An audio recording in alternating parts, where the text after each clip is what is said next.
Jana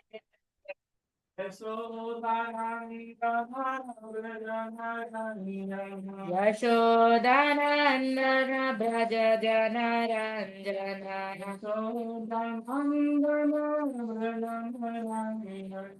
Yamunatira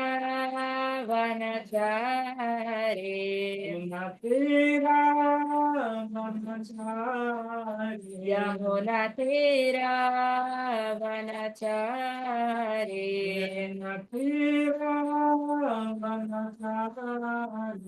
Jaya Radha Madhava Kunja Bihari Jaya Radha Madhava Kunja Bihari Jaya Radha Madhava Kunja Bihari Jaya Radha Madhava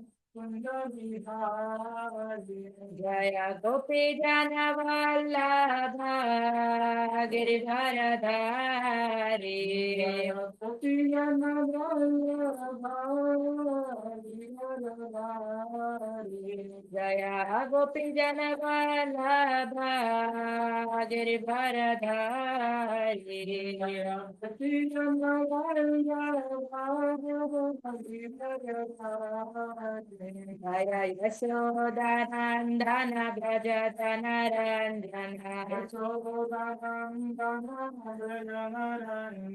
Yashodanandana Braja Janaranjana Yamunatira Vanatari Yamunatira Vanatari Jaya Radha Madhava Kunja Bihari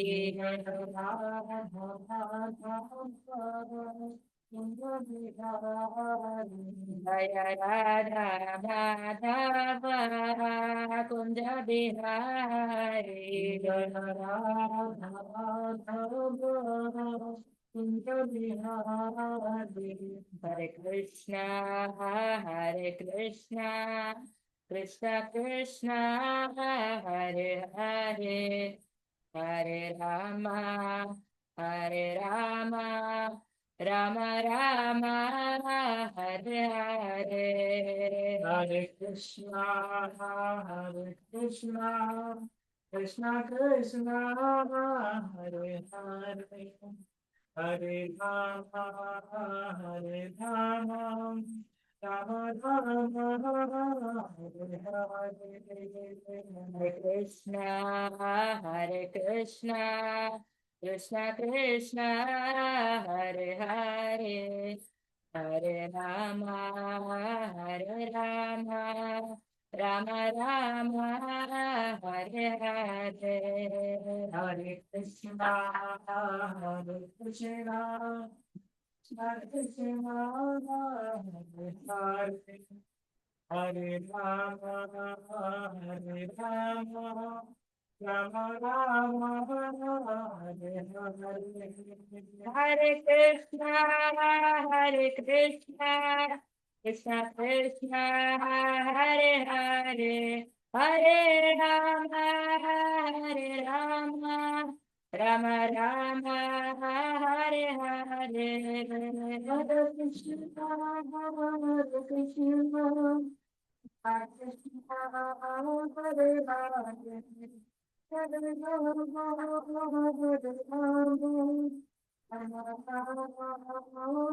Rama, Hare Krishna, Hare Krishna, Krishna Krishna, Hare Hare, Hare Rama, Hare Rama, Rama Rama, Hare Hare, Hare Krishna, Hare Krishna, Krishna Krishna, Hare Hare. Hare Rama, Hare Rama, Hare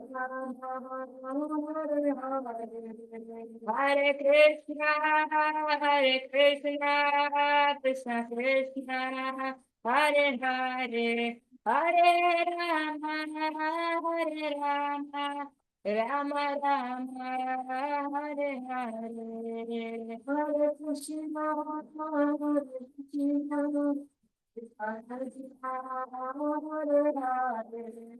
Hare Rama, Hare Rama, Rama Rama, Hare Hare. Jaya Radha, Ras Bihari Radha, Ras Bihari Radhe. Jaya Radha, Ras Bihari Radha, Ras Bihari Radhe. Jaya Radha, Ras Bihari Radha, Ras Bihari Radhe. Jaya Radha, Ras Bihari Radha, Ras Bihari Radhe. Jaya Radha, Madan Mohan Radha, Madan Mohan Radhe. Jaya Radha, Madan Mohan Radha, Madan Mohan Radhe. Jaya Jagannath, Jaya Baladeva, Subhadra Mai Jaya Sudarshana. Jaya Jagannath, Jaya Baladeva, जय श्री राम लक्ष्मण भक्त हनुमान सीता राम लक्ष्मण भक्त हनुमान जय श्री राम भक्त हनुमान सीता राम लक्ष्मण भक्त हनुमान जय गौरानिताय गौरानिताय गौरानिताय जय गौरानिताय जय गौरानिताय गौरानिताय गौरानिताय जय गौरानिताय जय जय प्रभुपाद प्रभुपाद प्रभुपाद जय जय प्रभुपाद जय जय प्रभुपाद प्रभुपाद जय जय गुरुदेव गुरुदेव गुरुदेव जय गुरुदेव जय जय गुरुदेव गुरुदेव नित्य गौर हरि बोल हरि बोल हरि बोल नित्य गौर हरि बोल नित्य गौर हरि बोल हरि बोल हरि बोल हरि बोल। जय ओम विष्णुपाद परमहंस परिव्राजकाचार्य अष्टोत्तर श्री श्रीमद् अभय चरणारविंद भक्ति वेदांत स्वामी श्रील प्रभुपाद की इस्कॉन संस्थापकाचार्य श्रील प्रभुपाद की जय ओम विष्णुपाद परमहंस परिव्राजकाचार्य अष्टोत्तर श्री श्रीमद् भक्ति सिद्धांत सरस्वती ठाकुर श्रील प्रभुपाद की जय। अनंत कोटि वैष्णव वृंद की नामाचार्य श्री हरिदास ठाकुर की प्रेम से कहो श्री कृष्ण चैतन्य प्रभु नित्यानंद श्री अद्वैत गदाधर श्रीवासादि गौर भक्त वृंद की श्री श्री राधा कृष्ण गोप गोपीनाथ श्याम कुंड राधा कुंड गिरि गोवर्धन की वृंदावन मथुरा धाम की नवद्वीप मायापुर धाम की जगन्नाथपुरी धाम की श्री श्री जगन्नाथ बलदेव सुभद्रा महारानी प्रभु सुदर्शन की गंगा माई की यमुना माई की भक्ति प्रदायिनी तुलसी महारानी की संवेद भक्त वृंद की all glories to assembled devotees all all glories to assembled devotees all glories to Guru and Gauranga all glories to Srila Prabhupada की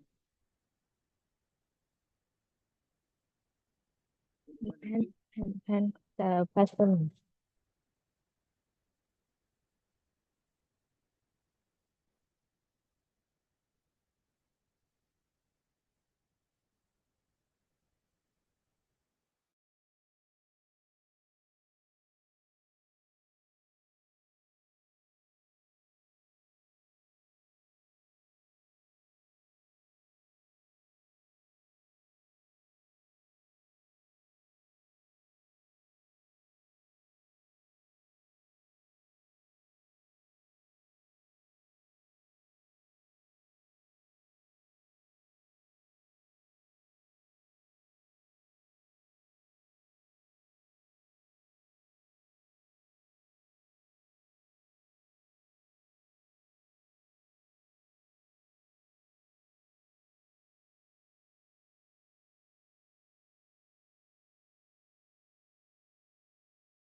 तो अब हम लोग मंगलाचरण करेंगे। ओम अज्ञानतिमिरान्धस्य ज्ञानाञ्जनशलाकया चक्षुरुन्मिलितं येन तस्मै श्रीगुरवे नमः। श्रीचैतन्यमनोभीष्टं स्थापितं येन भूतले स्वयं रूपः कदा मह्यं ददाति स्वपदान्तिकम्। वन्देऽहं श्रीगुरो श्रीयुतापदकमलं श्रीगुरून् वैष्णवांश्च श्रीरूपं साग्रजातं सहगणा रघुनाथान्वितं तं सजीवं साद्वैतं सावधूतं परिजनसहितं कृष्णचैतन्यदेवं श्रीराधा कृष्णपादान् सहगणा ललिता श्रीविशाखान्वितांश्च नमो विष्णुपादाय कृष्णपृष्ठाय भूतले श्रीमते भक्तिवेदान्त स्वामिन् इति नामिने। नमस्ते सारस्वते देवे गौरवाणी प्रचारिणे निर्विशेष शून्यवादी पाश्चात्य देशतारिणे। हे कृष्णा करुणा सिंधो दीनबंधो जगत्पते गोपेश गोपिका कांत श्रीराधा कांत नमोस्तुते। तप्त कांचन गौरांगी राधे वृंदावनेश्वरी वृषभानुसुते देवी प्रणमामि हरिप्रिये। नीलाचल निवासाय नित्याय परमात्मने बलभद्र सुभद्राभ्यां जगन्नाथाय ते नमः। वाञ्छाकल्पतरुभ्यश्च कृपा सिन्धुभ्य एव च पतितानां पावनेभ्यो वैष्णवेभ्यो नमो नमः। जय श्री कृष्ण चैतन्य प्रभो नित्यानंद श्री अद्वैत गदाधर श्रीवासादि गौर भक्त वृंद। हरे कृष्णा कृष्णा कृष्णा हरे हरे हरे राम राम राम हरे हरे। हरे कृष्णा कृष्णा कृष्णा हरे हरे हरे राम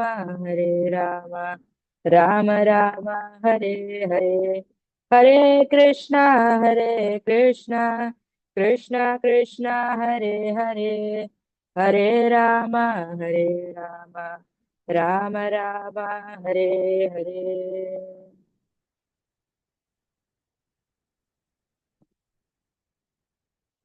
हरे कृष्णा। तो मेरी आवाज सुनाई दे रही है सबको?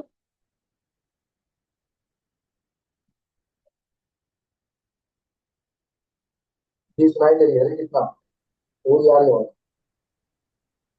ठीक है मैं। तो हम लोग इस जूम पे एकत्र हुए हैं। तो 18 दिन के इस भगवत गीता के कोर्स के लिए तो सभी भक्तों का हार्दिक स्वागत है।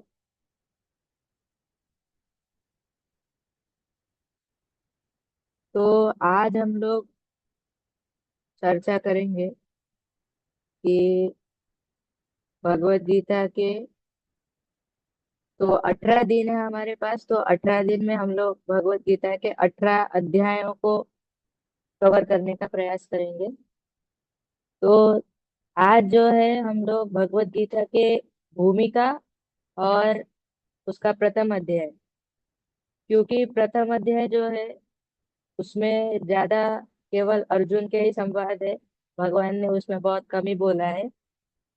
तो हम दोनों का कंबाइन करके आज हम लोग भूमिका और भगवत गीता के ऊपर चर्चा करेंगे। तो आप स्क्रीन पर देख सकते हैं भगवा आज के चर्चा के मुख्य 5 विषय पर हम चर्चा करेंगे। पहला विषय है भगवत गीता क्या है, किसने बोला, क्यों बोला, किसको बोला, क्या कारण था उसको बोलने के लिए। तो हम उस पर चर्चा करेंगे। और फिर हम दूसरा विषय चर्चा करेंगे, वो है किसकी भगवत गीता पढ़नी चाहिए। हालांकि अभी अ, शायद से जितना मुझे ज्ञान है उसके हिसाब से 700 से अधिक संस्करण है भगवत गीता के। और तो हम इस 700 संस्करणों को तो नहीं पढ़ सकते, तो हमें किसकी भगवत गीता चुननी चाहिए। और तीसरा विषय हम चर्चा करेंगे, भगवत गीता के 5 मुख्य विषय क्या है। जो 5 मुख्य विषय जो है भगवत गीता के, हम उसके ऊपर भी चर्चा करेंगे। और चौथा है, चौथा विषय पर हम चर्चा करेंगे जो भगवत गीता की भूमिका है उसको सारांश रूप में प्रस्तुत करने का प्रयास करेंगे। और फिर पांचवा विषय होगा भगवत गीता का प्रथम अध्याय। हम कुछ मुख्य श्लोकों को लेंगे और पूरे सारांश को चर्चा करने का प्रयास करेंगे। तो सबसे पहला हमारा जो विषय है वो है भगवत गीता क्या है। तो भगवत गीता बेसिकली अगर हम मोटा मोटी देखने को जाए तो भगवत गीता भगवद यानी भगवान, गीता यानी कि गीत, भगवान के द्वारा गाया गया गीत, उसको बोलते हैं भगवत गीता। ये ऐसा बेसिक अंडरस्टैंडिंग है। लेकिन श्रील प्रभुपाद ने हमको जो सिखाया है कि ये जो भगवत गीता है ये पुस्तक के रूप में या वाणी के रूप में ये स्वयं भगवान है। भगवत गीता और भगवान ये दोनों भिन्न नहीं है, ये एक ही है, ऐसा श्रील प्रभुपाद का कहना था। तो भगवत गीता जो है ये भगवान कृष्ण ने 5,500 साल पहले अर्जुन को सुनाई थी। ये तब सुनाई गई थी जब अर्जुन जो है युद्ध नहीं करना चाहता था। अर्जुन आया था कुरुक्षेत्र की युद्ध भूमि में कि मैं अपना राज्य लेके रहूंगा, अपने हक की जमीन या फिर अपने अधिकार की जो जमीन है वो मैं लेके रहूंगा, उसके लिए ये युद्ध होने के लिए जा रहा था। लेकिन जब अर्जुन ने भगवान कृष्ण को बोला कि आप मेरे रथ को, भगवान कृष्ण पार्थ सारथी बने थे। पार्थ सारथी, पार्थ मतलब पृथा के पुत्र। महारानी कुंती का एक दूसरा नाम है जिसका नाम है पृथा। और पृथा के पुत्र यानी कुंती महारानी के पुत्र होने के नाते अर्जुन का दूसरा नाम था पार्थ। और पार्थ के रथ के सारथी बनने के कारण भगवान का एक नया नाम पड़ा था जिस जो है पार्थ सारथी। ऐसे तो भगवान के अनेकों नाम है लेकिन उसमें से मुख्यतः एक नाम है पार्थ सारथी। तो जब अर्जुन ने भगवान कृष्ण को बोला कि आप सेनयोर उभयोर मध्य, भगवत गीता के पहले अध्याय का 21वां श्लोक, सेनयोर उभयोर मध्य, सेना के बीच में, सेनयोर उभयोर, उभयोर मतलब दोनों के बीच में, मध्य रथम स्थापय मेच्युतम, मेरे रथ को हे अच्युत। अच्युत मतलब जो च्युत नहीं होते। हम जो है हम च्युत होते हैं, जैसे कि हम बाल्यावस्था से वृद्धावस्था तक आते हैं, फिर धीरे धीरे धीरे धीरे हम मृत्यु की तरफ बढ़ते हैं। इसका मतलब हम च्युत होते हैं। लेकिन अच्युत का मतलब है कि जो कभी च्युत नहीं होते। भगवान की जो एस्टिमेटेड आयु है गोलोक में, हमारे आचार्यों ने बताई है कि भगवान गोलोक वृंदावन में हमेशा 16 साल के ही रहते हैं। भगवान 16 साल से अधिक नहीं होते कि कम नहीं होते। और राधा रानी की आयु बताई गई है 14 साल 2 महीना 15 दिन। ये जो है ये राधा रानी का आयु है। तो ये जो राधा रानी और कृष्ण ये दोनों जो है ये उनका फिक्स आयु है। इसका मतलब है वो अच्युत है, उनका कभी च्युत नहीं होता। तो अर्जुन कृष्ण को संबोधित करते हुए बोलते हैं कि सेनयोर उभयोर मध्य रथम स्थापय मेच्युत, हे अच्युत, आप इस रथ को सेनयोर उभयोर मध्य, दोनों सेनाओं के बीच में यानी कि कौरव और पांडवों ये दोनों सेनाओं के बीच में आप रथ को स्थापित कीजिए, ताकि क्या होगा, मुझे मैं देख सकूं ओवरऑल व्यू कि मेरे साथ कौन कौन युद्ध कर रहा है, मुझे किसके साथ लड़ना है।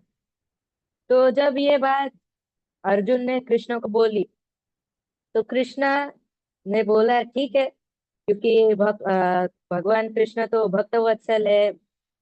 भगवत्ता को छोड़ के भगवान कृष्ण एक भक्त के सारथी बन गए। और फिर भगवान ने रथ को दोनों सेनाओं के बीच में कुरुक्षेत्र के युद्ध भूमि में जब रखा, तो अर्जुन ने बोला कि या तो सब मेरे ही सगे संबंधी है, यहाँ पे भीष्म पितामह है जो मेरे पितामह है, यहाँ पे मेरे गुरुदेव द्रोणाचार्य है, ये तो मेरे ही भाई लोग हैं कौरव। तो मैं इनसे युद्ध कैसे करूंगा? और उसने अनेकों अनेकों कारण दिए कि उसने युद्ध करने के लिए, कि मैं ऐसे युद्ध नहीं करूंगा, युद्ध करूंगा तो कुलों का नाश हो जाएगा, कुलों का नाश होगा तो स्त्रियां का पतन हो जाएगा, स्त्रियों का पतन होगा तो अवांछित संतानें उत्पन्न होगी। ऐसे अनेकों कारण दिया। पूरा प्रथम अध्याय जो है भगवत गीता का, वो केवल अर्जुन ही बोले। अब जो ये जो है, इसका डीप रीजन जो है, ऐसा प्रभुपाद जी बताते हैं कि जब हम लोग प्रचार करने के लिए जाते हैं, तो प्रचार करने के लिए जाने से पहले हमको सबसे पहले श्रोताओं से सुनना चाहिए, उनको ऑब्जर्व करना चाहिए कि उनकी क्या इंटरेस्ट है। उसके हिसाब से और हमको प्रचार करना चाहिए। जब प्रभुपाद जी अमेरिका में गए थे, तो 1965 को प्रभुपाद जी अमेरिका में पहुंचे थे। 1965 से 1966 तक प्रभुपाद जी ने केवल हिप्पीज लोगों को ऑब्जर्व किया था कि उनकी नीड, इंटरेस्ट और कंसर्न ये क्या है। उसके हिसाब से प्रभुपाद जी ने फिर 1966 में इस्कॉन की स्थापना की थी। तो एक साल पूरा प्रभुपाद जी ने पूरा ऑब्जर्व किया कि इस हिप्पीज लोग का कल्चर को ऑब्जर्व किया, उनको क्या जरूरत है उसका ऑब्जर्व किया। तो प्रभुपाद जी इसे एक शिक्षा देने का प्रयास करते हैं। जो भगवत गीता का जो प्रथम अध्याय है, प्रथम अध्याय में भगवान ने कुछ भी नहीं बोला है, सिर्फ अर्जुन ही बोल रहे हैं। अर्जुन बोलते गए बोलते गए बोलते गए बोलते गए। फिर दूसरे अध्याय के दूसरे श्लोक से भगवत गीता का जो रियल प्रारंभ होता है, जब भगवान अपना उपदेश देना चालू करते। तो आज हम लोग चर्चा करेंगे बेसिकली, हम थे भगवत गीता जब अर्जुन ने बोला कि ऐसा है ऐसा है, मैं ऐसा युद्ध नहीं करूंगा, मैं इसके लिए युद्ध नहीं करूंगा, मैं उसके लिए युद्ध नहीं करूंगा। तो फिर भगवान ने उसमें कर्मयोग का ज्ञान दिया। बाद में फिर भक्ति योग जो है वो एकदम भगवत गीता के मिडल में है। जैसे कि कोई मूल्यवान चीज होती है, उसको हम लोग डब्बे के अंदर रखते हैं। तो डब्बा जो है, डब्बा दो साइड से बंद होता है, और बीच में जो है, जो मूल्यवान चीज होती है जैसे कि सोना हो गया, मोती हो गया, तो जब दोनों ऐसा डब्बा खुलेगा तो अंदर का रियल मोती निकलेगा। तो वैसे ही भगवत गीता के आ, अध्यायों को, 18 अध्याय को तीन विभाग में डिवाइड किया गया है। सबसे पहला विभाग, जो 6 अध्याय, जो भगवत गीता के पहले 6 अध्याय है, वो है कर्मयोग। भगवान ने उसके उसमें कृष्ण भावना भावित कर्म कैसे करना है, क्यों करना है, उसके बारे में बताया है। उसके बाद के तो 6 अध्याय है एकदम सेंटर में भगवत गीता के, अध्याय नंबर 7 से अध्याय नंबर 12 तक ये पूरे भक्तियों के अध्याय हैं। और 13वें अध्याय से 18वें अध्याय तक ये भगवत गीता जो है, ये है ध्यान योग। तो ऐसे तीन विभागों में भगवत गीता को डिस्ट्रीब्यूट किया गया है। तो जैसे कि मैंने बताया कि एकदम सेंटर में है भक्ति योग, लेकिन भले ही वो सेंटर में है, लेकिन भगवत गीता का पूरा सारांश जो है ये भक्ति योग ही है। जैसे कि भगवान ने बताया है कि सर्वधर्मान परित्यज्य, भगवत गीता का जो अंतिम अध्याय है, उसमें बताया है सर्वधर्मान परित्यज्य, सारे धर्मों का परित्याग करके माम एकम शरणम ब्रज, मतलब अकेले मेरे, माम एकम शरणम ब्रज, मतलब मेरे अकेले के शरण में आओ। और फिर लास्ट लाइन जो है, उसका लास्ट लाइन में लास्ट दो वर्ड जो है, वो भगवान ने बोला है माँ शुचः, डरो मत, मैं तुम्हारी रक्षा करूंगा और तुम्हारे सारे पापों को करूंगा। तो भक्ति योग जो है वो बीच में है, लेकिन भगवत गीता का सारांश जो है वो है भक्ति योग। तो ये हमने चर्चा किया भगवत गीता का ओवरऑल व्यू कि भगवत गीता क्या है, किसने कही, क्यों कही, और किसको कही, किधर कही, कुरुक्षेत्र की युद्ध भूमि में कही। तो अब हम लोग नेक्स्ट चैप्टर पर या नेक्स्ट विषय पर चर्चा करेंगे, किसकी भगवत गीता पढ़नी चाहिए। तो जैसे कि मैंने शुरुआत में बताया था कि भगवत गीता के अभी फिलहाल 700 से अधिक संस्करण। जब प्रभुपाद जी ने जब श्रीमद् भगवत गीता को लिखा था, तो उस समय प्रभुपाद जी के समय में 600 से अधिक संस्करण थे। एक रिपोर्टर ने प्रभुपाद जी से पूछा कि इतने सारे संस्करण होने के बावजूद और एक संस्करण की क्या आवश्यकता थी। तो प्रभुपाद जी ने बोला कि बात सही है, लेकिन 600 से अधिक संस्करण, जितने भी संस्करण है, उन सब में भगवत गीता के जो मर्म है, भगवत गीता का जो मर्म है, भक्ति योग, भक्ति योग को छुपा दिया गया है। जो भी लेखक है, जो भी ऑथर है, वो अपने हिसाब से इंटरप्रेट करके या उसमें अपना मनमानी मसाला मिर्च डाल के उसको बनाते। तो जैसे कि गांधी जी का जो भगवत गीता है, तो ये जो भगवत गीता है, वो जो भगवत गीता पढ़ते थे, भगवान कृष्ण ने बोला था अर्जुन को, प्रेरणा दी थी कि तुम्हारा कर्तव्य युद्ध करना, तुम क्षत्रिय हो, तुम्हारा कर्तव्य युद्ध करना, तुमको युद्ध करना चाहिए। लेकिन दुर्भाग्यवश महात्मा गांधी जी ने इसका दूसरा अर्थ लिया था कि भगवान कृष्ण ऐसा बोल ही नहीं सकते। मतलब उन्होंने इस भगवत गीता के इस कंक्लूजन को चेंज किया कि भगवान कृष्ण बोल रहे हैं कि युद्ध करो, लेकिन गांधी जी बोल रहे हैं नहीं, भगवान बोल ही नहीं सकते ऐसा। तो ये एक इंटरप्रिटेशन हो गया। कोई और इंटरप्रिटेशन करता है कर्मयोग के बारे में, जैसे कि लोकमान्य तिलक जो है, वो उन्होंने दूसरा ग्रंथ लिखा गीता रहस्य नाम का। उसमें उन्होंने कर्मयोग को ज्यादा प्राधान्य दिया है। ऐसे अनेकों संस्करण है, लेकिन जो भगवत गीता का जो मुख्य विषय है, मर्म है, जो कंक्लूजन है, उसको जो प्रेजेंट किया अच्छी तरह से, वो किया है ऐसी भक्ति वेदांत स्वामी श्रील प्रभुपाद जी ने। भगवत गीता जो एज इट इज जो ग्रंथ है, प्रभुपाद जी ने जो नाम दिया इसको एज इट इज यथारूप, ये इसी के लिए दिया ताकि प्रभुपाद जी उसको स्पष्टीकरण कर सके कि ये जो भगवत गीता है, ये एकदम ऑथेंटिक है, परंपरा से आई है, और एज इट इज जैसा भगवान ने बोला था परंपरागत, उसी परंपरा में हमने इस ज्ञान को आपके सामने प्रस्तुत किया है। तो प्रभुपाद जी के लेक्चर्स में ऐसा बहुत बार प्रभुपाद जी ने ऐसा कोटेशन दिया है कि भगवत गीता जो है, ये हम लोग किसी अभक्त से नहीं सुन सकते। अभक्त यानी कि जो हमारे जो प्रामाणिक जो चार परंपरा है, हम जो है वो मध्व मध्व परंपरा में आते हैं, ब्रह्म मध्व गौड़ी परंपरा में आते हैं। दूसरे तीन है श्री संप्रदाय, रुद्र संप्रदाय और कुमार संप्रदाय और मध्व संप्रदाय। ये चार प्रामाणिक संप्रदाय है। जो इन चार प्रामाणिक संप्रदाय में जो भक्त आते हैं, उनके द्वारा लिखित भगवत गीता हम पढ़ सकते हैं, या भगवान जो है अपने आप को उनके द्वारा हमारे सामने प्रकाशित करते हैं। लेकिन हम अगर किसी अभक्त से, किसी बाहर के व्यक्ति से हम भगवत गीता सुनते हैं, तो उसका कोई लाभ भी नहीं है, और हमको भगवत गीता ठीक से समझ में भी नहीं आए।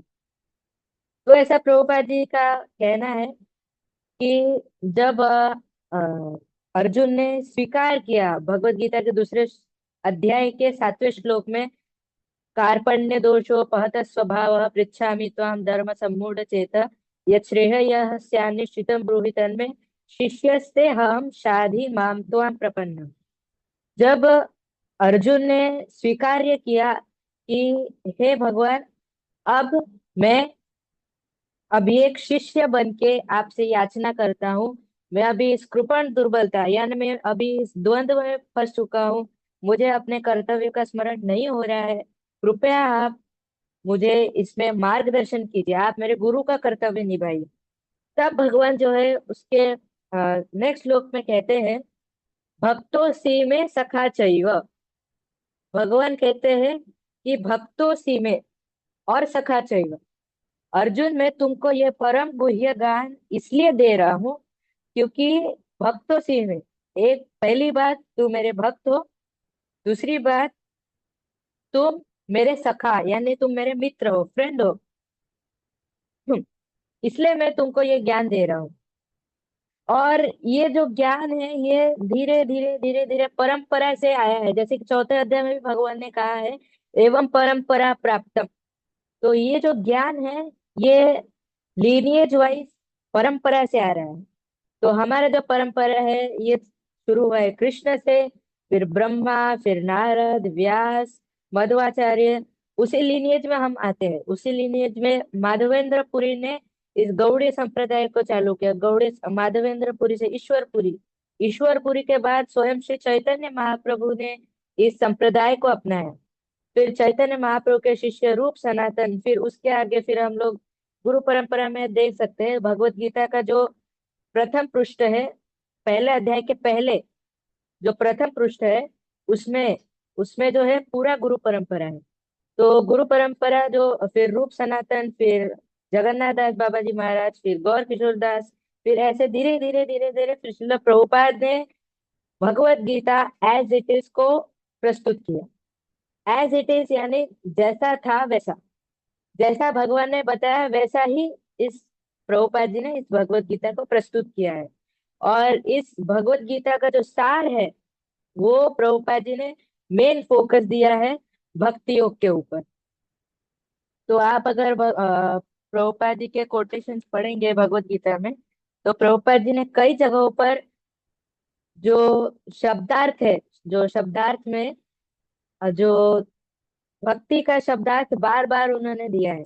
और जो अगर जो श्लोक जो भगवान ने बोले हैं वो श्लोक के आगे श्री भगवान उवाच दिया है। ऐसा इसलिए दिया है क्योंकि भगवान कृष्ण ने भगवत गीता में ऐसा स्पष्टीकरण किया, पूर्ण रूप से ऐसा क्लियर किया कि मत्तः परतरम न अन्यत, मेरे समान इस पूरे संसार में कोई नहीं है। मत्तः परतरम न अन्यत किंचिद अस्ति धनंजय। हे धनंजय, धनंजय यानी अर्जुन को संबोधित करते हुए भगवान कह रहे हैं कि हे धनंजय, मत्ता परतरम ना अन्यत, इस संसार में मेरे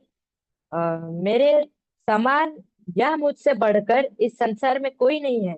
यानी कि मैं ही सर्वेश्वर श्री कृष्ण हूँ। ऐसा ये पूरा क्लियर प्रकार से Bhagavad Gita as it is में प्रभुपाद जी ने व्याख्या की है। तो ये हमारा जो सेकंड टॉपिक था ये हमारा क्लियर हो गया कि किसकी भगवत गीता पढ़नी चाहिए। तो हमें केवल प्रभुपाद जी की ही भगवत गीता को पढ़नी चाहिए। तो हमारा जो तीसरा विषय है भगवत गीता के 5 मुख्य विषय। तो जैसे कि अब हमें ये जो समझना होगा कि ये जो 5 मुख्य विषय जो है ये प्रभुपाद जी भगवत गीता के भूमिका में ये 5 मुख्य विषय का उन्होंने वर्णन किया है मुख्यतः।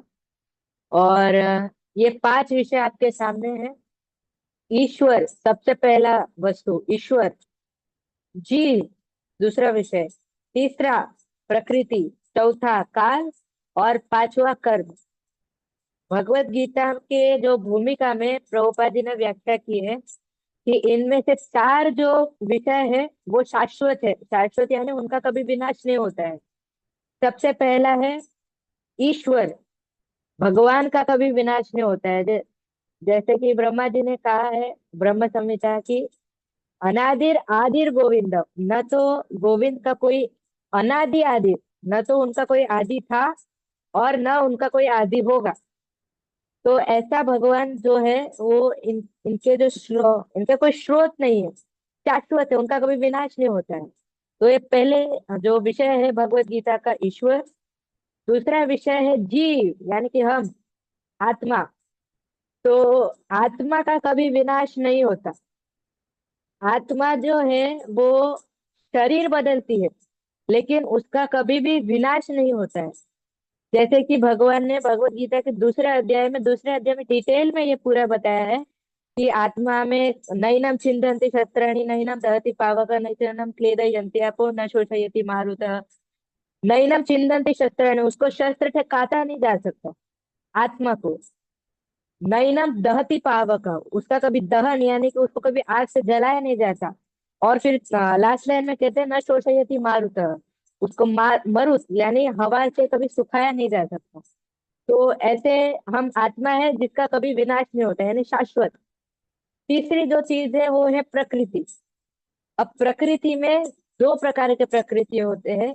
एक है परा प्रकृति, दूसरा होता है अपरा प्रकृति। परा प्रकृति यानी कि जो भगवान का जो आध्यात्मिक लोक है उसको बोलते हैं परा प्रकृति। और भगवान के अंश होने के कारण हम भी परा प्रकृति में, हमारा जो काउंटिंग होता है, हम भी परा प्रकृति में आते हैं। अपरा प्रकृति मतलब ये भौतिक संसार जो कि हमेशा नश्वर है, कभी बदल सकता है। तो परा और अपरा ये दो प्रकार की प्रकृति है। चौथा चीज है काल। काल सनातन है, काल को हम लोग कभी डिस्ट्रॉय नहीं कर सकते। सृष्टि के प्रारंभ में ऐसा वेदों में वर्णन आता है कि सृष्टि के प्रारंभ में ब्रह्मा के क्रिएशन के बाद, ब्रह्मा के सृजन के बाद भगवान ने सबसे पहले काल को जन्म दिया। काल ये जो है ये शाश्वत है।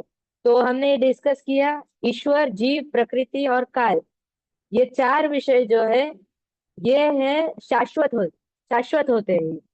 और पांचवा विषय जो है कर्म, ये इसको हम बदल सकते हैं। यानी कि हमने कई जन्मों में, हमारे लाखों करोड़ों जन्म हुए हैं, उसमें हमने बहुत सारे पाप कर्म किए हैं। लेकिन और जैसे कि चैतन्य महाप्रभु ने बताया है कि करोड़ों जन्मों के बाद हमको ये मनुष्य जन्म मिला है। ये मनुष्य जन्म बहुत दुर्लभ है। तो इस मनुष्य जन्म में हम अगर भक्ति करेंगे तो हमारे जो पूर्व के जो पास्ट कर्म कर्म जो है इसका नाश हो जाता है। इसका मतलब वो शाश्वत नहीं रह सकते। अगर हम भक्ति करेंगे तो ये कर्म जो उनका विनाश हो जाएगा। और भगवत गीता के अनुसार कर्म के तीन प्रकार हैं। आप देख सकते हैं स्क्रीन में। पहला है सकर्म, सकर्म। दूसरा है अकर्म। तीसरा है विकर्म। सकर्म मतलब जो पुण्य कर्म जो हम लोग करते हैं उसको सकर्म बोलते हैं। जैसे कि गरीबों को खाना देना या किसी को हेल्प कर देना, ये सकर्म में इसकी काउंटिंग होती है। दूसरा कर्म है अकर्म।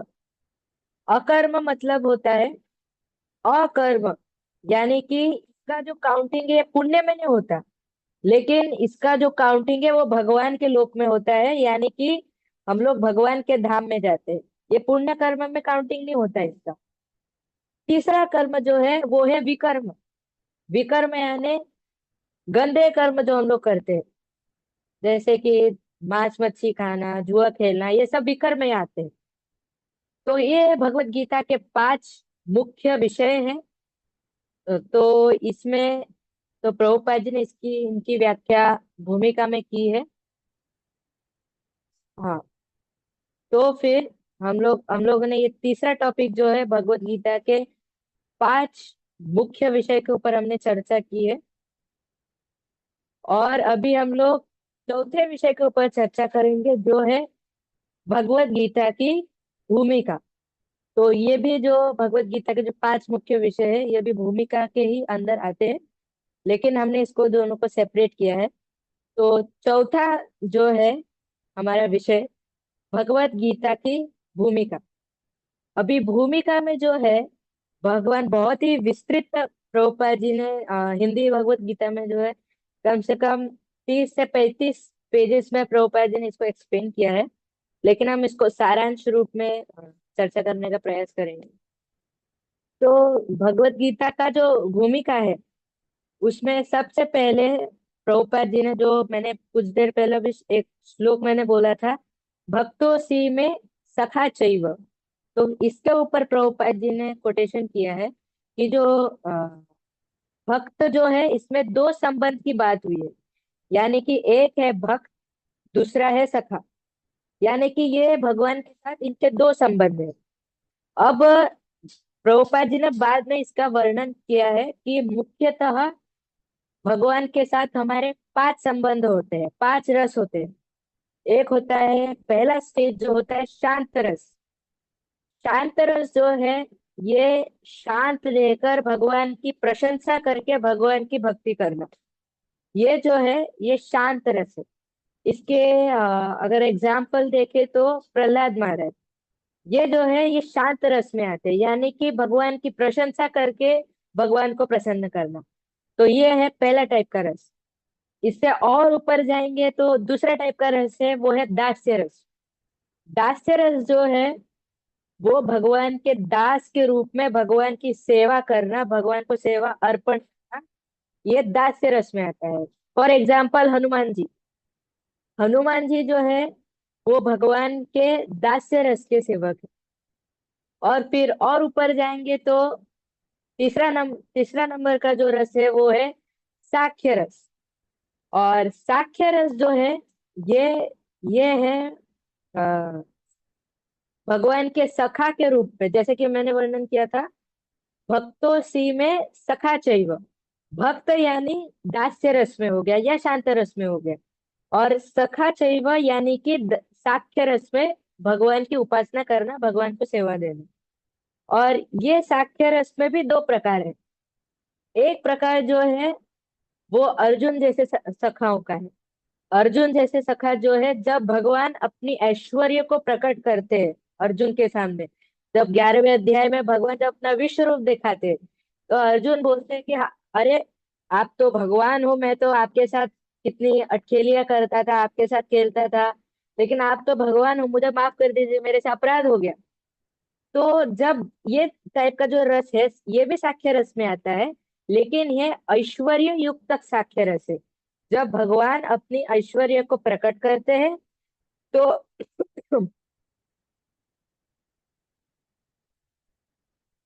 तो भगवान तो भगवान जब अपने ऐश्वर्य को प्रकट करते हैं तो जो साख्य रस वाला जो भक्त है वो ऐश्वर्य भाव में चला जाता है। तो इसका मतलब ये ऐश्वर्य युक्त साख्य रस है, रिस्पेक्ट भरा साख्य रस। फिर दूसरा टाइप का जो साख्य रस है वो होते हैं वृंदावन के दोस्त, वृंदावन के जो सखा है भगवान के। वृंदावन के जो सखा है, वृंदावन के जो सखा है वो है मतलब फ्रैंकली टाइप के सखा है, यानी कि वो भगवान जब उनके साथ उनके उनके समक्ष ऐश्वर्य प्रकट करने के बाद भी वो भगवान को भगवान नहीं मानते। ये दूसरे टाइप का साक्य रस है। भगवान अगर खा रहे हैं तो उनके मुंह मुंह को ऐसा सब पचक के उनके मुंह से निवाला छीन के खाना, ये साक्य दूसरे टाइप के साक्य रस का है। तो ये जो है वृंदावन के जो सखा लोग हैं, ये उनकी बात है। यानी कि जो वृंदावन के सखा है वो भगवान के साथ उनकी भगवत्ता को देखते नहीं है, वो भगवान के साथ साख्य रस में यानी कि नॉर्मल सखा के समान व्यवहार करते। तो ये है तीसरा टाइप का रस, साख्य रस। और साख्य रस में भी 2 प्रकार है, एक है ऐश्वर्य युक्त साख्य रस, और दूसरे जो साख्य रस है जो ऐश्वर्य को नहीं मानते, जो भगवत्ता को भगवान का जो योग माया जब छुपा देती है, तब ये साख्य रस प्रकट होता है, जो दूसरे प्रकार का है। चौथे प्रकार जो है रस भगवत गीता में बताया गया है, वो है वात्सल्य रस। यानी कि माता पिता का पुत्र के प्रति जो स्नेह होता है उसको वात्सल्य बोलते हैं। तो भगवान जब इस भौम वृंदावन में प्रकट होते हैं, तो अपने प्रकट लीला में भगवान जो है अपने माता पिता को स्वीकार करते हैं। तो माता पिता जब स्वीकार करते हैं तो उनके माता पिता का भगवान के प्रति जो भाव होता है उसको वात्सल्य रस बोलते हैं। जैसे कि नंद बाबा, यशोदा मैया और कौशल्य मैया, दशरथ महाराज, ये वात्सल्य रस के भक्त है। और सबसे मुख्य, सबसे टॉप पोस्ट में जो रस है, जो कि 5वां रस है, वो है माधुर्य रस। और ये माधुर्य रस जो है ये ब्रज गोपिकाओं की और राधा रानी का ये गुह्यतम ये जो रस है, ये वो रस है जो कि श्री कृष्ण को सर्वाधिक अति प्रिय है। तो ऐसे आप 5 रस भगवत गीता में डिस्कस किया गया है। और एक विषय में आपको इस भगवत गीता के विषय में नहीं आता, लेकिन मैं आपके सामने प्रस्तुत करना चाहूंगा। मैंने गुरु महाराज से ये लेक्चर में सुना था कि ये जो अभी जो कार्तिक मास चल रहा है, ये कार्तिक मास में ये पांचों रसों का जो सम्मेलन है, ये कार्तिक मास में सभी रसों का सम्मेलन है। जैसे कि सबसे पहला जो दिन था कार्तिक का, शरद पूर्णिमा, वो शरद पूर्णिमा जो है वो माधुर्य रस का प्रतीक है। उस दिन भगवान ने जो वेणु बजाकर मध्य रात्रि में गोपियों के साथ रास लीला की थी, तो वो आता है माधुर्य रस में। तो ये कार्तिक का जो पहला दिवस था वो था माधुर्य रस के बारे में। और फिर गुरु महाराज आगे बताते हैं कि बाद में आता है गोपाष्टमी।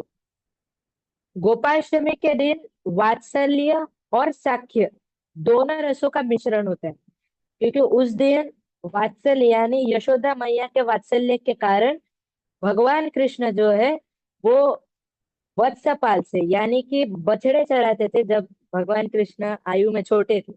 तो अब गोपाष्टमी के दिन से भगवान कृष्ण जो है गोप बने, यानी कि वो गायों को चराने लगे। तो भगवान इस गोपाष्टमी के दिन दोनों लीलाएं हुई। एक तो वात्सल्य रस की लीला है, दूसरा लीला जो है साक्ष्य रस। साक्ष्य रस यानी अपने मित्रों के साथ गोचारण करने जाना। और फिर गुरु महाराज ने बताया और बाकी के जो जितने भी रस, दो रस बचे, उनको भगवान ने दीपावली के नेक्स्ट दिन गोवर्धन पूजा के समय कवर किया।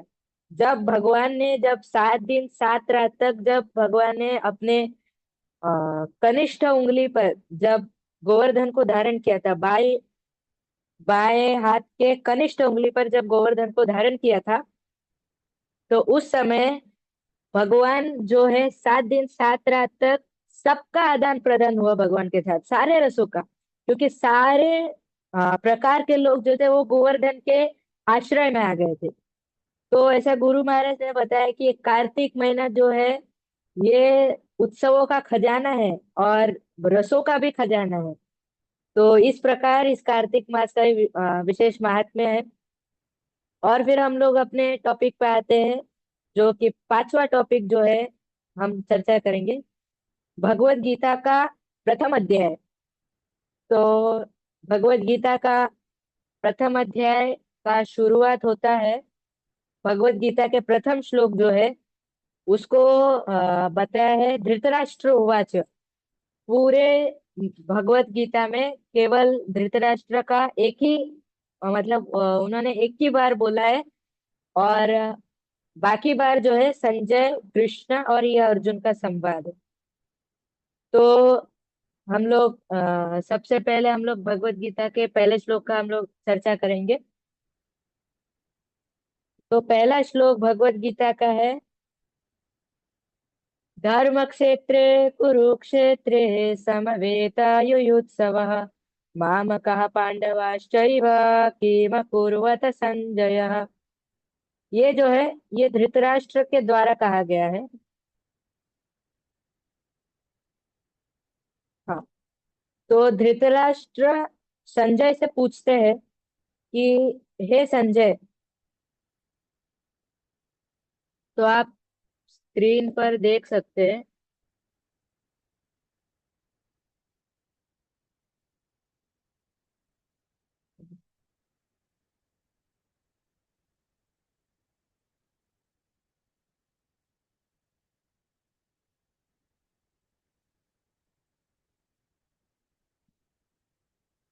तो आप देख सकते हैं स्क्रीन पर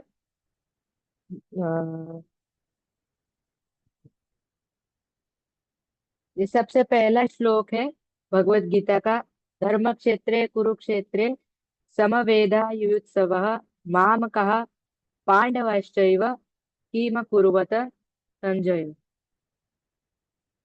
तो कोई इसको पढ़ना चाहेगा? आप हैंड रेस कर सकते हैं।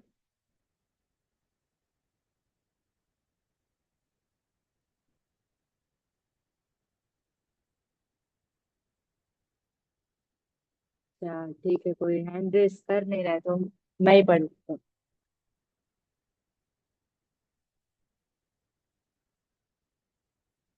तो नारायण सुंदरी माता जी आप पढ़ सकती है। हरे कृष्णा प्रभु जी। श्लोक पढ़ना है कि उसका वो नीचे का। श्लोक और उसके साथ अनुवाद भी आप पढ़ सकते धर्मक्षेत्रे धृतराष्ट्रोवाच धर्मक्षेत्रे कुरुक्षेत्रे समवेतायुयुत्सवा मामका पाण्डवाश्चैव किम अकुर्वत संजय। धृतराष्ट्र ने कहा, हे संजय, धर्मभूमि कुरुक्षेत्र में युद्ध की इच्छा से एकत्र हुए मेरे तथा पांडु के पुत्रों ने क्या किया। थैंक यू माता जी। तो ये जो भगवत गीता का जो पहला श्लोक है, धृतराष्ट्र उवाच, धृतराष्ट्र के द्वारा कहा गया है। तो भगवान धृतराष्ट्र जो है इस श्लोक में कहते हैं कि हे संजय, युद्ध की इच्छा से एकत्र हुए मेरे तथा पांडु के पुत्रों ने क्या किया। अब ये जो श्लोक है, इसके परपट में हम नहीं जाएंगे ज्यादा, हम रीडिंग नहीं करेंगे, लेकिन हम उसका सारांश समझने का प्रयास करेंगे। तो इस परपट में प्रभुपाद जी कहते हैं कि अ, धृतराष्ट्र ने जब बोला कि युद्ध की इच्छा से एकत्र हुए मेरे तथा पांडु के पुत्रों ने क्या किया, तो प्रभुपाद जी कहते हैं कि धृतराष्ट्र का जो ये जो शब्द का बोलना और शब्द का ऑर्डर जो है, इससे ये उसकी कुटिलता का हमको स्मरण हो सकता है। कैसे? क्योंकि धृतराष्ट्र ने बोला मेरे तथा पांडु के पुत्रों ने क्या किया। अभी धृतराष्ट्र के पुत्र जो है उनको हम लोग कौरव संबोधित करते हैं और पांडु के पुत्र को पांडव संबोधित करते हैं। तो जब पांडु जो पांडवों के जो पिता है पांडु, उनकी बहुत ही कम आयु में उनको सर्प काटने के कारण, उनका ऋषि के श्राप के कारण अभी उनका देहांत हो गया था। तो जब ऐसा भगवत गीता में प्रभुपाद जी ने लिखा है, जब छोटे भाई का मृत्यु हो जाए तो छोटे भाई के पुत्रों का कर्तव्य जो है वो बड़े भाई के ऊपर होता है।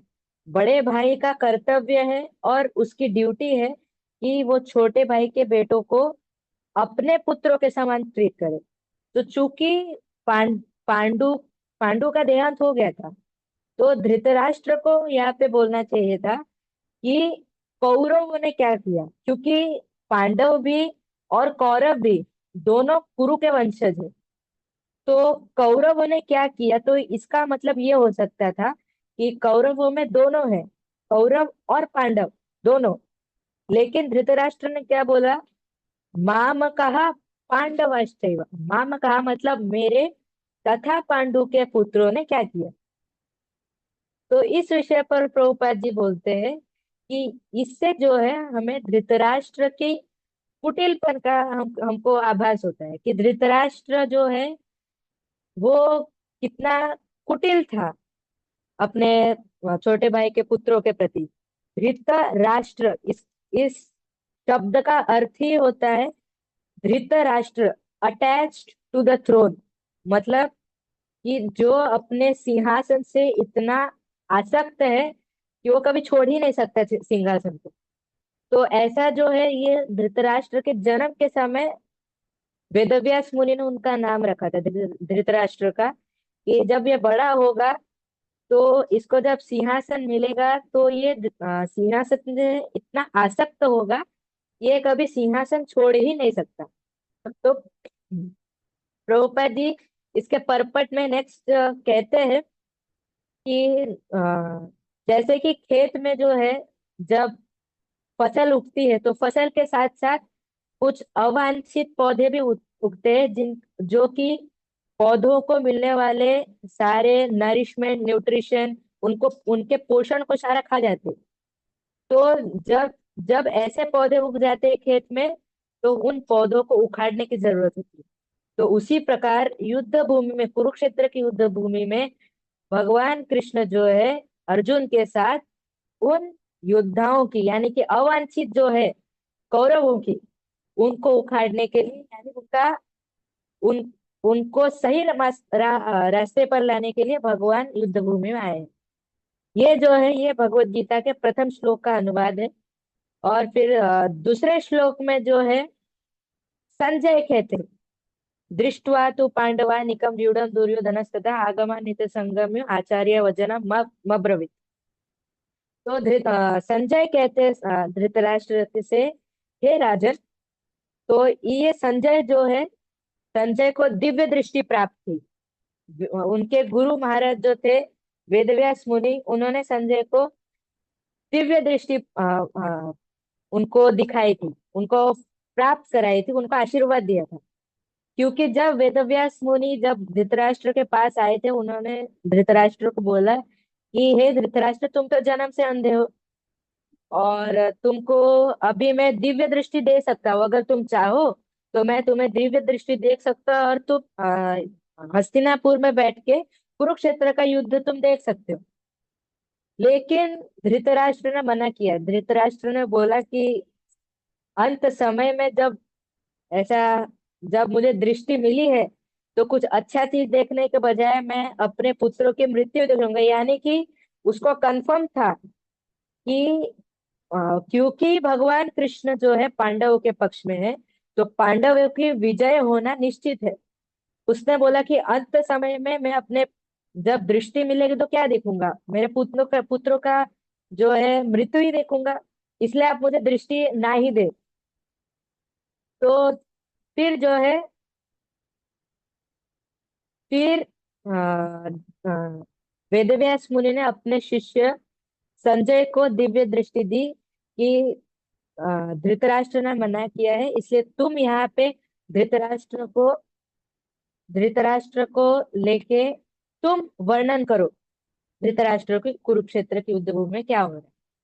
तो संजय जो है अपनी दिव्य दृष्टि से देखकर बता रहे हैं। हाँ, और एक बात मैं आपको बताना चाहता हूँ कि यह भगवत गीता जो है, ये कुरुक्षेत्र के जो युद्ध भूमि में 10वें दिन जो है, ये भगवत गीता, यानी कि संजय ने धृतराष्ट्र को जो वर्णन किया, ये संजय ने धृतराष्ट्र को ये महाभारत के 10वें दिन वर्णन किया। 18 दिन तक युद्ध चला था, तो 10वें दिन संजय ने इसका वर्णन किया था। क्योंकि 9वें दिन जो है अ, भीष्म पितामह को अर्जुन ने अ, बाणों की शैया पर लेटा दिया था। तो जब धृतराष्ट्र को ये बात पता चली कि भीष्म पितामह जो है वो अब अ, तीरों की शैया पर लेटे हैं, तब धृतराष्ट्र ने पूछा था कि मेरे तथा पांडु के पुत्रों ने क्या किया। क्योंकि उसको विश्वास था कि क्योंकि हमारे टीम में यानी कौरवों के पास पितामह भीष्म है, तो तब तक कोई नहीं हरा सकता। क्योंकि पितामह भीष्म जो है, वो जब अर्जुन के ऊपर प्रहार कर रहे थे, तो महाभारत में ऐसा उदाहरण दिया गया है कि जैसे हम जब पूजा के टाइम जब अगरबत्ती घुमाते हैं, तो अगरबत्ती के घुमाने से जब ऐसा गोल गोल गोल गोल घुमाने से जो उसका जो धुआं ऐसा गोल गोल गोल गोल कंटिन्यूस रहता है, वैसे पितामह भीष्म अपने तख्तर से लगातार ऐसा एक, ऐसा वर्णन है कि 1 मिली सेकेंड, 1 सेकंड भी नहीं, 1 मिली सेकेंड में पितामह भीष्म एक एक बाण छोड़ रहे थे। और कृष्ण देख रहे थे कि अर्जुन जो है, अब अब अर्जुन ऐसा नहीं, मतलब उनको उनका सामना नहीं कर सकता। तो बाद में फिर पितामह भीष्म के पास ऐसी शक्ति थी कि वो ऐसा 1 मिली सेकेंड में ऐसा बाण छोड़ रहे थे।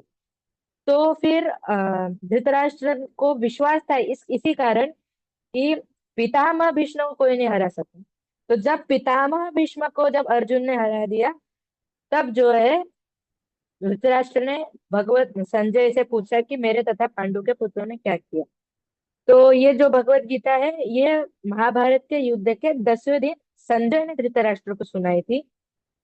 लेकिन जो भगवत गीता है, ये भगवान ने युद्ध के प्रथम दिन यानी मोक्षदा एकादशी के दिन ही अर्जुन को प्रातः काल में सुना दी थी।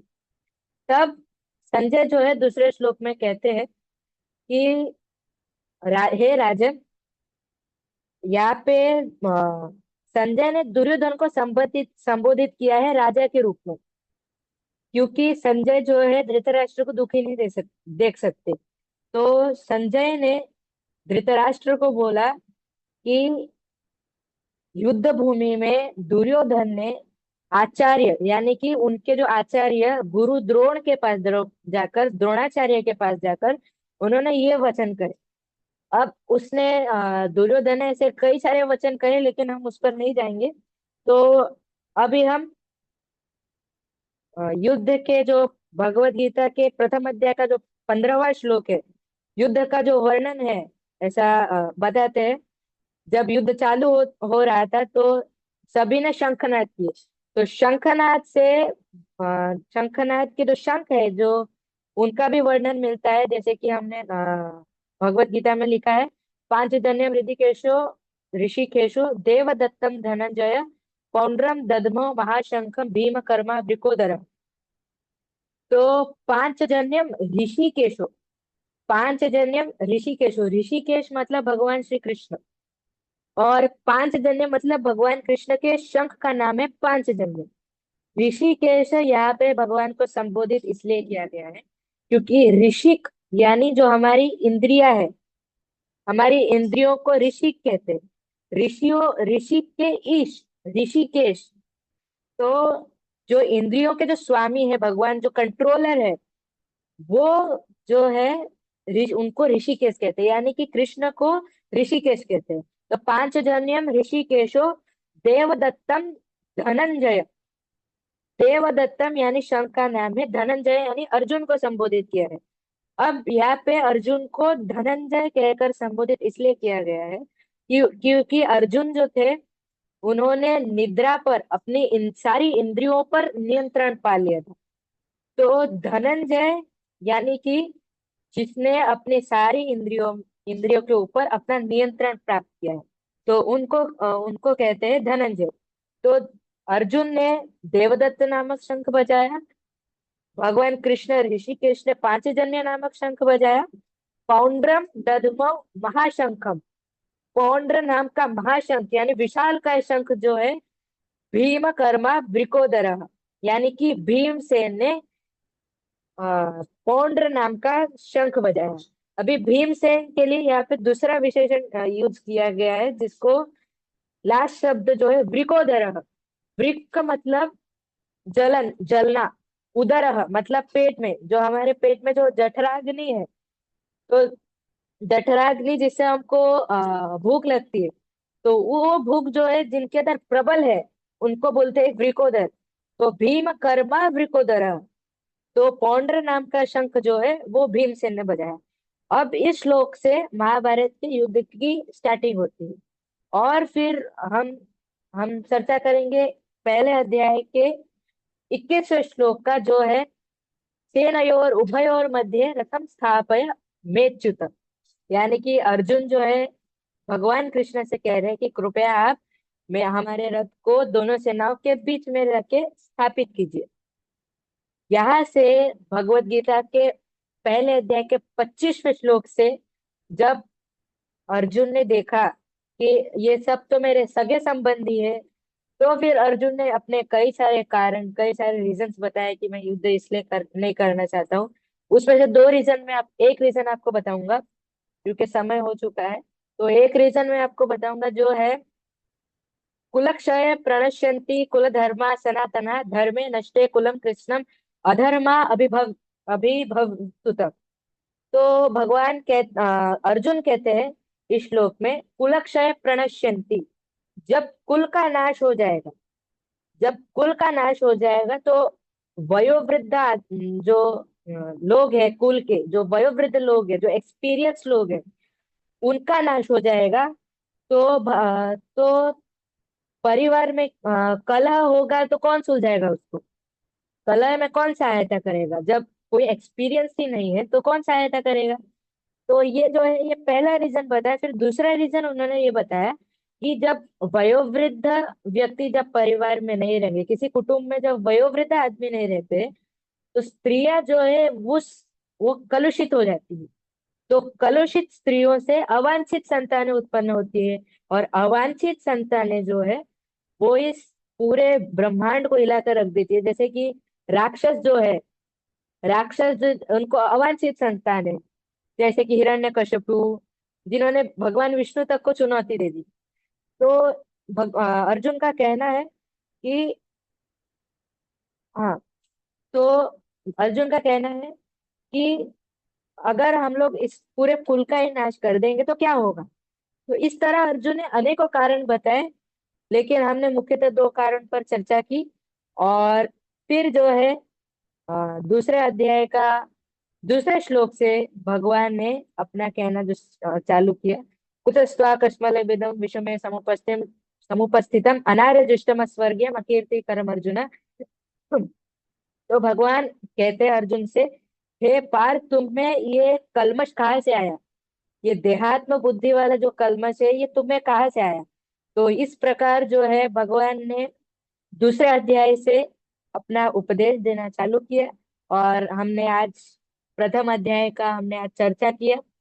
हमने बहुत सारे विषयों पर चर्चा की, और कंक्लूजन में मैं ये बताना चाहूंगा कि पहला अध्याय जो है पूरा जो है अर्जुन ने भगवान कृष्ण से बहुत सारे प्रश्न पूछे, बहुत सारे उन्होंने स्टेटमेंट्स प्रस्तुत किए भगवान के सामने, क्यों मुझे युद्ध नहीं करना चाहिए। तो इसके साथ जो है प्रथम अध्याय हमारे आज का सत्र को मैं यहीं पर विराम देता हूँ। तो सभी भक्तों का धन्यवाद, आपने इस सत्र को जुड़ाया और इस सभा को आपने शोभित किया। तो सभी भक्तों के चरणों में दंडवत प्रणाम करते हुए, वांछा कल्पतरुभ्यश्च कृपा सिंधुभ्य एव च पतितानां पावनेभ्यो वैष्णवेभ्यो नमो नमः। अगर मुझसे कोई त्रुटि हुई हो तो दास समझ के आप मुझे माफ कीजिएगा। और कल मिलेंगे हम इसी 7:30 हम भगवत गीता के दूसरे अध्याय के लिए। तो तब तक आप सभी आज जो आपने श्रवण किया उस पर आप चिंतन कीजिए, मनन कीजिए। तो इस सत्र को यहीं पे विराम देंगे। इसका क्वेश्चन होगा तो ले सकते। किसी का क्वेश्चन है तो आप बोल सकते हैं, आपका माइक मैंने अनम्यूट कर दिया है।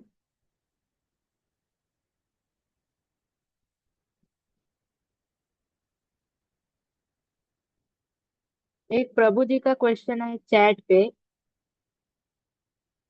प्रद्युम्न प्रभु।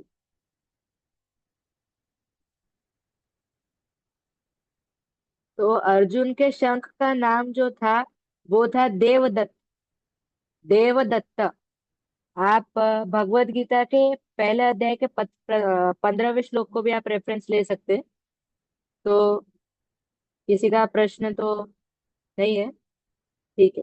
तो हम यहीं पे हमारे सत्र को विराम देते हैं। श्रीमद् भगवत गीता की जय। श्री भक्ति वेदांत स्वामी श्रील प्रभुपाद की जय। हिज होलीनेस लोकनाथ स्वामी गुरु महाराज की जय। उपस्थित भक्त वृंद जय। निताय गौर प्रेमानंदे। हरि हरि बोल। हरे कृष्ण।